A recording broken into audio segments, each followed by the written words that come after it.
Good morning friends. Online classes में आप सबों का है सो स्वागत है। आज हम लोग हिस्ट्री के एक प्रमुख चैप्टर विजयनगर साम्राज्य के विषय में है सो स्टडी है सो करेंगे। सबसे पहले हम लोग है सो इसके अध्ययन के स्रोत के विषय में जानेंगे, ठीक है। तत्पश्चात हम लोग है सो किस प्रकार विजयनगर साम्राज्य का है सो खोज हुआ इसके विषय में जानेंगे, और उसके बाद हम लोग है सो विजयनगर साम्राज्य पर 4 वंशों ने है सो शासन किया, इस पर हम लोग है सो डिस्कशन है सो करेंगे। ये है सो विजयनगर साम्राज्य का है सो पार्ट 1 है, और पार्ट 2 में हम लोग है सो बाकी की जो बचे हुए टॉपिक्स हैं, फॉर एग्जांपल उनका केंद्रीय शासन व्यवस्था कैसा था, प्रांतीय शासन व्यवस्था कैसा था, स्थापत्य में उनका है सो क्या योगदान था, आयंगर व्यवस्था के विषय में जानेंगे और नायकर व्यवस्था के विषय में है सो जानेंगे। आइए तो पार्ट 1 में हम लोग है सो विजयनगर साम्राज्य के कुछ प्रमुख बिंदुओं पर है सो दृष्टिपात है सो डालते हैं, ठीक है। तो आइए, जैसे कि मैंने यहाँ पे है सो कुछ है सो लिखा हुआ है, इसको हम लोग है सो जानने का है सो प्रयास करते हैं। तो मित्रों, सबसे पहले हम लोग है सो इसके है सो अध्ययन के स्रोत के विषय में है सो जानेंगे, ठीक है, कि विजयनगर साम्राज्य को जाना कैसे गया। लोग कैसे है सो विजयनगर साम्राज्य के विषय में है सो जाने कि हाँ, एक बहुत ही बड़ा वैभवशाली है सो महान साम्राज्य है सो मध्यकाल में है सो दक्षिण भारत में स्थापित हुआ था। तो अध्ययन के स्रोत को है सो हमने है सो 2 भागों में है सो मित्रों ने बांटा हुआ है। एक है आपका साहित्यिक स्रोत और दूसरा है आपका पुरातात्विक स्रोत। तो साहित्यिक स्रोत में आपका है सो उस समय विजयनगर के काल में है सो कुछ राजाओं ने है सो पुस्तकों की है सो रचना की। उसमें से एक प्रमुख थे आपका कृष्णदेव राय। उन्होंने एक किताब की रचना की थी, उसका नाम था आपका अमुक्त माल्यदा। उस किताब को पढ़ते हैं तो हमको विजयनगर साम्राज्य के प्रशासन के विषय में है सो पर्याप्त जानकारी मिलती है।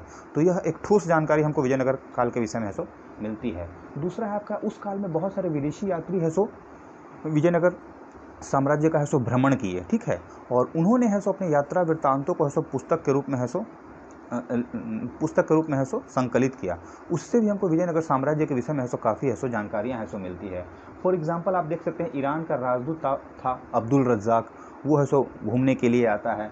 फिर रूसी यात्री आपका है अफनासी निकितीन, इससे भी हमको है सो पता चलता है। पुर्तगाली है आपका दुआर्ते बारबोसा और फर्नाओ नूनीज, ठीक है, और एक आपका है इतालवी निकोलो कोंटी और डोमिंगो पेस। इन सभी विदेशी यात्रियों के विवरणों से हमको विजयनगर साम्राज्य के विषय में है सो पता चलता है। और दूसरा आपका आता है पुरातात्विक स्रोत, ठीक है। ये है सो उस काल में कई शासक थे और कई प्रांतपति थे, नायक थे।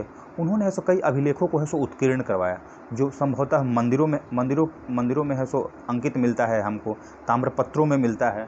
तो उनके अभिलेखों से हमको है सो विजयनगर साम्राज्य के विषय में है सो जानकारी है सो मिलती है। और दूसरी बात की, जो बहुत बड़ा है सो आपका है सो साम्राज्य था, उसकी एक राजधानी थी, उसके जो भी अवशेष बचे हुए हैं, नगरों के जो भी अवशेष बचे हुए हैं, मंदिरों के जो भी अवशेष बचे हुए हैं, उनको जब इतिहासवेता जब स्टडी करते हैं तो उससे हमको इस साम्राज्य के विषय में है सो पता है सो चलता है। तो आइए सबसे पहले हम लोग जानते हैं कि इस साम्राज्य की खोज कैसे हुई। तो सबसे बड़ी बात है कि आप लोग जानते हैं कि ब्रिटिशर्स भारत पर है सो लगभग 200 सालों तक है सो शासन करते हैं, और उनमें से कई ब्रिटिशर्स जो थे वो आपके है सो पुरातत्व से उनको बहुत ज़्यादा लगाव था। उन्हीं में से एक थे आपके कॉलिन मैकेंजी, ठीक है। ये 1800 ईस्वी में है सो सबसे पहले, ये पहले ब्रिटिशर्स थे जिन्होंने 1800 ईस्वी में है सो भग्नावशेषों की खोज की, कि विजयनगर साम्राज्य में जो भी अवशेष बचा हुआ है उसका है सो उन्होंने है सो खोज किया, और उसका एक उन्होंने मानचित्र बनाया मोटा मोटी।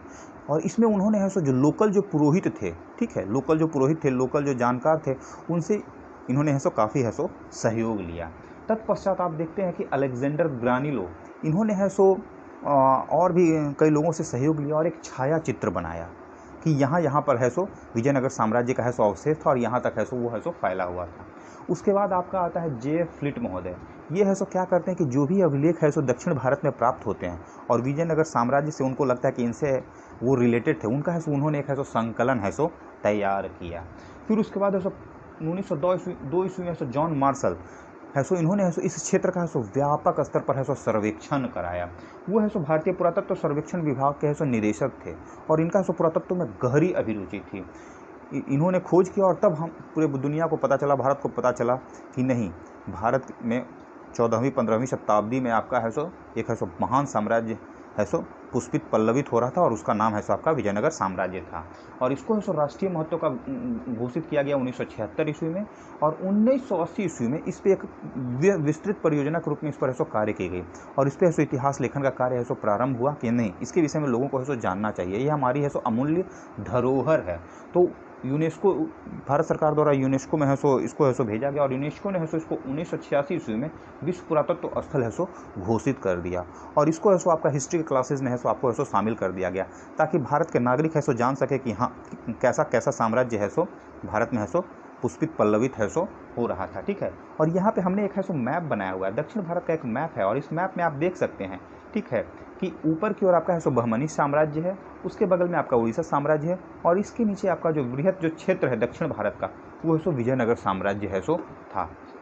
ठीक है, और इस मैप से मोटा मोटी आपको ऐसा पता चल जाएगा कि विजयनगर साम्राज्य दक्षिण भारत में पूरी तरह आपका चोल चेर पांड्य क्षेत्र में है सो, और उसके ऊपर के आपका आंध्र प्रदेश और कर्नाटक के क्षेत्र में है सो ये फैला हुआ था। इसी कारण इसको है सो आपका है सो कहा जाता है, आपको कर्नाटक साम्राज्यम भी है सो कहा जाता है। ठीक है, और इसका नाम विजयनगर पड़ा, अर्थात इसका नाम था विजय का नगर, विजय का है सो नगर था, और इसका ये है सो एक नगर भी था और एक साम्राज्य भी था।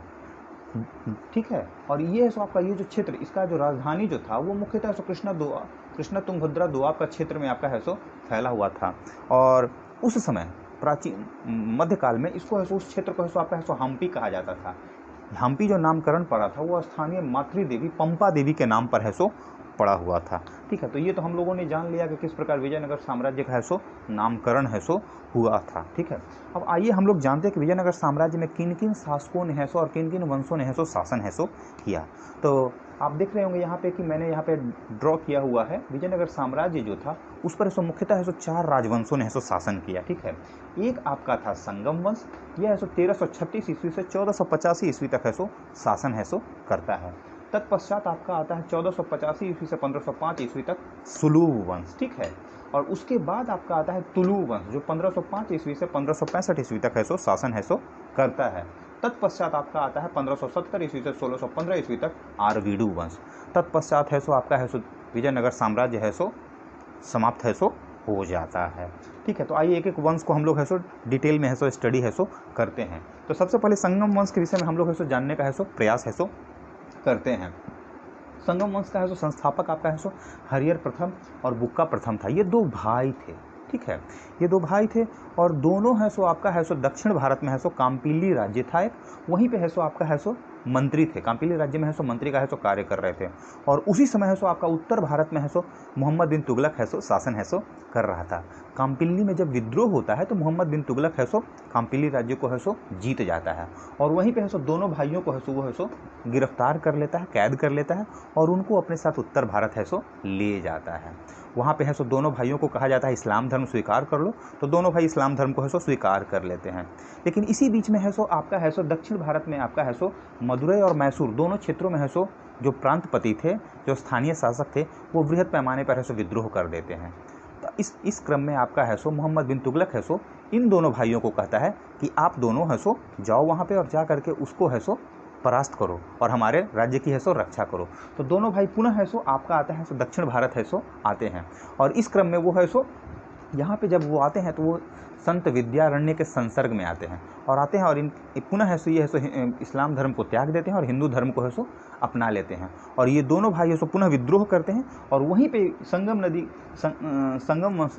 वंश के नाम पर है सो ये आपका विजयनगर साम्राज्य की है सो स्थापना करते हैं। इस वंश को संगम वंश इसलिए कहा गया क्योंकि इनके पिता का नाम है सो संगम था, और ये है सो मुख्यतः है सो 4 भाई थे। ठीक है, तो प्रथम जो शासक हुए वो है सो हरिहर प्रथम हुए। यह 1336 ईस्वी से 1356 ईस्वी तक है सो शासन है सो करते हैं। और ये दोनों भाई जो हैं आपका सहकारी रूप से शासन करते थे। सहकारी रूप से शासन करने का मतलब हुआ दोनों भाई साथ साथ शासन कर रहे थे। शासन व्यवस्था को दोनों भाई सुचारू रूप से साथ साथ है सो चला रहे थे। एक और एक जानते हैं ना कि एक और एक है सो 11 होता है, और ये दोनों भाइयों से मिल करके है सो सारी मुसीबतों को है सो सॉल्व है सो कर रहे थे। तो हरिहर प्रथम जो है वो है सो प्रथम शासक था और इसने अपनी राजधानी है सो अनेगोंडी को बनाया था। ठीक है, कई अगल बगल के कई राज्यों को ये है सो परास्त करता है, उनसे युद्ध करता है। बाद में है सो 7 साल बाद वो है सो विजयनगर को है सो अपनी है सो राजधानी है सो बनाता है। इस क्रम में वो है सो होयसल को है सो हराता है और उसको है सो अपने राज्य में है सो मिला लेता है। तो उसके बाद मदुरै को वो पराजित करता है लेकिन उसको है सो मिला नहीं पाता है। ठीक है, उसके बाद है सो आपका सो बुक्का प्रथम है सो शासक बनता है। यह 1356 ईस्वी से 1377 ईस्वी तक है सो आपका है सो शासन है सो करता है। ये इसको जो उपाधि दी गई थी वो था वेद मार्ग प्रतिष्ठापक। ठीक है। ये है सो मदुरै को है सो क्या करता है, जीतता है और अपने राज्य में है सो मिला भी लेता है। ये है सो चीन है सो एक दूत को भी है सो भेजता है अपने संबंधों को सुधारने के लिए, ठीक है। वो है सो चीन भी है सो एक दूत को है सो भेजता है। बुक्का प्रथम के बाद आपका है सो हरिहर द्वितीय है सो शासक है सो बनता है।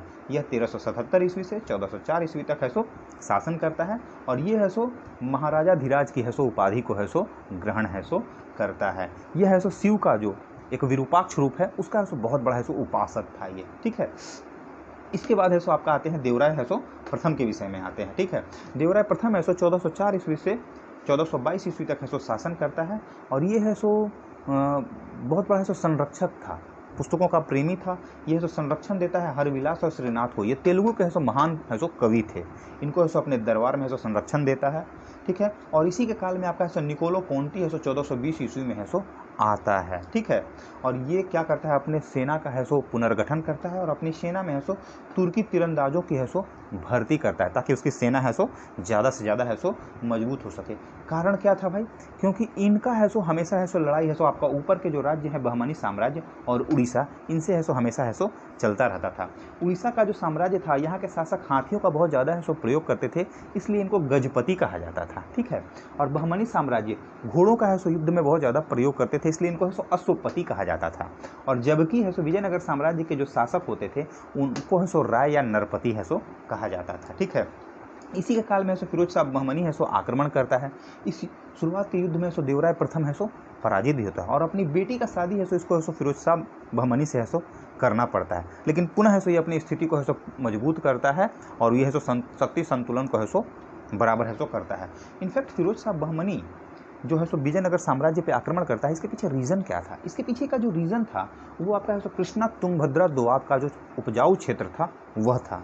उस क्षेत्र पर कब्जा करने के लिए दोनों शासक एक दूसरे से हमेशा है सो लड़ते रहते हैं। एक कहावत था कृष्णा तुंगभद्रा क्षेत्र के विषय में कि वहाँ पे एक हाथी जितने क्षेत्र में बैठता है उससे 7 परिवार साल भर है सो अनाज है सो खा सकते हैं। वहाँ पे इतना अनाज का उत्पादन होता है, एक हाथी जितने क्षेत्र में बैठता है वहाँ पे इतना अनाज का उत्पादन होता है कि वहाँ से 7 परिवार है सो आपका है सो साल भर है सो भोजन कर सकते हैं। आप समझ सकते हैं कि कितना उपजाऊ है सो वो क्षेत्र था, खनिज संसाधनों से संपन्न था, अति उर्वर प्रदेश था, ठीक है।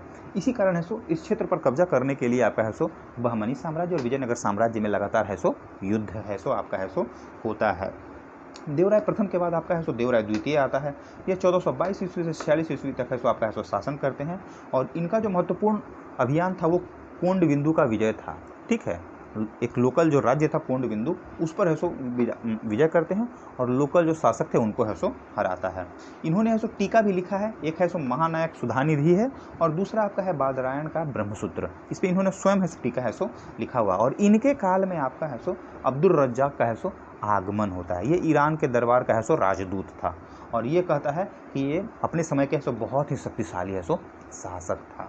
और अंतिम संगम वंश का जो अंतिम शासक था उसका नाम था आपका विरूपाक्ष द्वितीय, ठीक है। ये अंतिम शासक था और इसको पराजित कर करके आपका है सो सुलू वंश की स्थापना है सो नरसिंह सालू है सो करता है, ठीक है। ये इनका शासन 1485 ईस्वी से 1505 ईस्वी तक रहता है और इस वंश में यानी सुलू वंश में आपका है सो एकमात्र शासक नरसिंह सालू ही था। तो आपसे कभी कभी ऑब्जेक्टिव में पूछ भी सकता है कि विजयनगर साम्राज्य में वह कौन सा वंश था जिसमें केवल एक शासक नहीं है सो शासन किया, तो वो आपका था सुलू वंश, ठीक है। नरसिंह सालू उसका है सो एकमात्र है सो शासक था और इस नरसिंह सालू के बेटा को है सो हरा कर करके मार कर करके आपका है सो तुलु वंश की स्थापना है सो वीर नरसिंह है सो करता है, ठीक है। अब वीर नरसिंह कौन था भाई, तो इसका नरसिंह सालू का एक सेनापति था नरसा नायक, ठीक है। वो है सो नरसिंह सालू का जो बेटा था इमाडी नरसिंह, उसका है सो वो है सो संरक्षक था और उसी नरसा नायक का बेटा आपका है सो वीर नरसिंह था।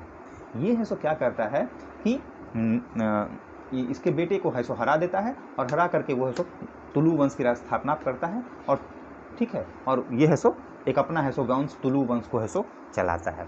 तो वीर नरसिंह के बाद है सो आपका है सो कृष्णदेव राय है सो शासन करते हैं। ये 1509 से 29 ईस्वी तक है सो शासन करते हैं और पूरे विजयनगर साम्राज्य में नहीं, इनफैक्ट पूरे भारतवर्ष में कहा जाता है कृष्णदेव राय अपने समय के है सो सबसे ताकतवर और सबसे महान शासक थे।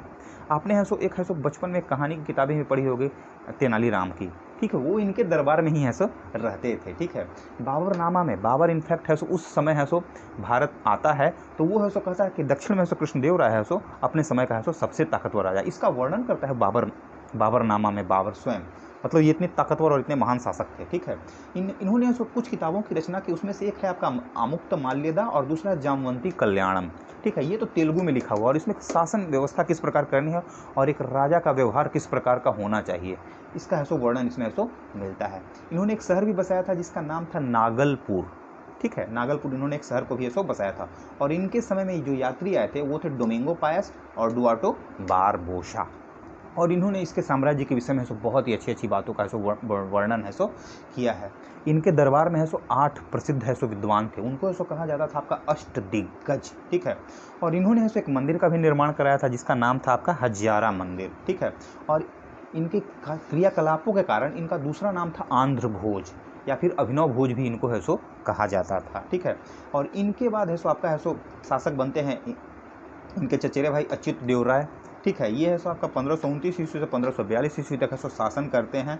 इन्होंने है सो जो स्थानीय जो प्रांतपति हैं उनमें भ्रष्टाचार ना हो, ठीक है, और शासन व्यवस्था अच्छी तरह से चलते रहे, इसके लिए उन्होंने महामंडलेश्वर नामक एक अधिकारी की है सो नियुक्ति की थी। ठीक है, और इनके काल में है सो यात्री है सो नूनीज है सो आपका है सो आता है। ठीक है, इनफैक्ट होता क्या है कि इनके समय में आपका है सो सदाशिवराव जो था वो है सो ज़्यादा महत्वपूर्ण हो जाता है। ये बाहर युद्ध में व्यस्त रहते हैं और सारी शक्ति व्यवस्था है सो सदाशिवराव और इसके संबंधित तिरुमल के हाथ में है सो संकेंद्रित हो जाती है।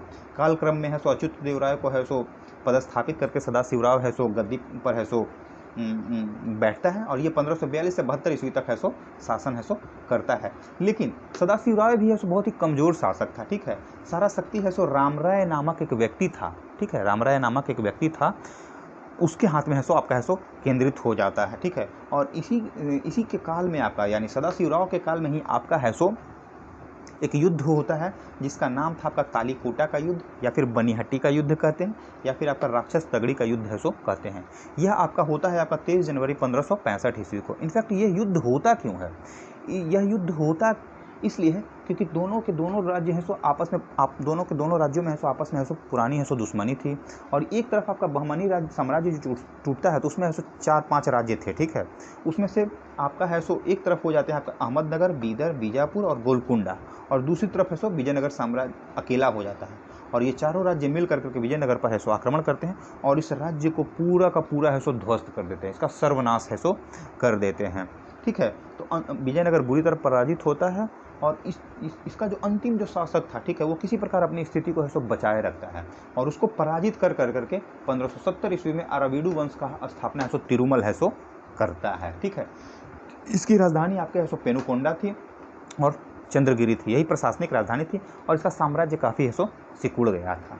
ठीक है, अंतिम शासक अरविडु वंश का था श्रीरंग तृतीय। ठीक है, और धीरे धीरे इस साम्राज्य का है सो पतन हो जाता है और नए नए स्वतंत्र राज्यों का है सो इसमें है सो उद्भव है सो होने लगता है। फॉर एग्जाम्पल बेंदूर हो जाता है, मदुरा है, तंजौर है, श्रीरंगपट्टनम है और यही श्रीरंगपट्टनम को है सो केंद्र बिंदु बना करके है सो मैसूर का है सो मैसूर के है सो टीपू सुल्तान का और हैदर अली का है सो उद्भव है सो होता है आपका। ठीक है, तो इस साम्राज्य के पतन का कारण क्या क्या था? इस साम्राज्य का पतन का कारण ये था कि ये जो साम्राज्य जो था विजयनगर साम्राज्य था ये हमेशा ऐसा निरंतर युद्ध में ऐसा संलग्न रहा है, चाहे वो ऊपर की ओर उड़ीसा हो बहमनी साम्राज्य हो या नीचे की ओर आपके ऐसे प्रांत इसके जो विभिन्न जो प्रांत के जो प्रांतपति हैं हमेशा ऐसे युद्धों में ये है सो संलग्न रहा है, तो इसकी शक्ति धीरे धीरे है सो घटती है सो चली गई है। दूसरा कारण इसका जो था कि इसके पास अश्वारोहियों का है सो कमी था और तो अच्छे तोपखानों का इसके पास है सो अभाव था। तीसरा था कि लोकल स्तर पर जो प्रांतपति जो थे वो आपस में हमेशा षड्यंत्र है सो करते रहते थे, तो इसको पर्याप्त है सो समर्थन है सो नहीं मिल पाता है। चौथा है सैनिक संगठन इसका है सो बहमनी साम्राज्य की तुलना में थोड़ा सा है सो दुर्बल था। और पांचवा है आपका सामंत और प्रांतपति जो थे वो निरंतर है सो विद्रोह है सो करते रहते थे। तो इन कारणों से इसका है सो पतन होता है इस युद्ध के बाद और फिर उसके बाद है सो कई छोटे छोटे राज्यों का है सो जन्म होता है। तो फ्रेंड्स आज हम लोग है सो विजयनगर साम्राज्य के विषय में है सो थोड़ी बहुत जानकारियों को है सो शेयर किए हैं। उम्मीद है आपको है सो काफ़ी है सो फ़ायदा हुआ होगा। अगर आपको पसंद आता है तो आप मेरे चैनल्स को है सो लाइक करें, शेयर करें और जो भी नीडफुल स्टूडेंट्स हैं उन्हें इसके विषय में बताएं ताकि वो है सो इससे ज़्यादा से ज़्यादा है सो लाभान्वित हो सके। नेक्स्ट पार्ट में हम लोग विजयनगर साम्राज्य के जो बचे हुए टॉपिक्स हैं उन पर है सो डिस्कस करेंगे। Thank you very much.